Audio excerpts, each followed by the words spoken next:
हेडलाईन्सचे प्रायोजक आहे NBC bearings, लांब पळण्यासाठी। महाराष्ट्रात मोदीनामाला फटका बसणार, भाजपला लोकसभेत 20 पेक्षा कमी जागा मिळतील। निखिल वागळेंचा पंतप्रधान मोदींवर हल्लाबोल। कायदा सुव्यवस्था हातात घेणारा राज्यात शस्त्र असणाऱ्यांची चौकशी होणार, शस्त्र परवान्यासह बाळगली आहेत का याचा तपास होणार। दहिसर गोळीबार प्रकरणानंतर फडणवीसांची माहिती।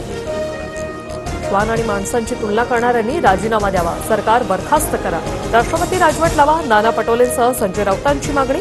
तर नाना पटोले उद्या राज्यपालांना भेटणार। महाविकास आघाडी काळात अँटिलियासमोर बॉम्ब ठेवण्यात आला, गृहमंत्री 100 कोटींच्या आरोपांवरून जेलमध्ये गेले, त्यावेळी राजीनाम्याची मागणी का नाही? विरोधी पक्ष नैराश्यातून अशा मागण्या करतोय, फडणवीसांचा विरोधकांवर पलटवार। लाचार हतबल निष्क्रियतेचं सर्वोत्तम उदाहरण म्हणजे पटोले।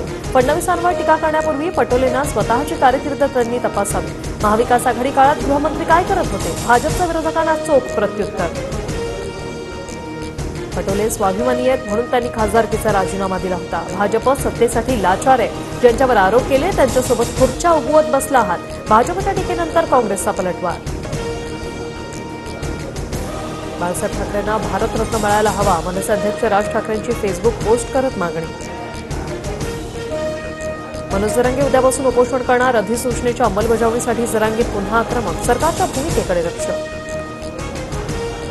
मराठे ओबीसीत गेले, कुणी काही करू शकलं नाही, जरांगेंचा ओबीसी नेत्यांवर निशाणा, तर जरांगेंची झुंडशाही सुरू, ओबीसी नेते भुजबळांची टीका।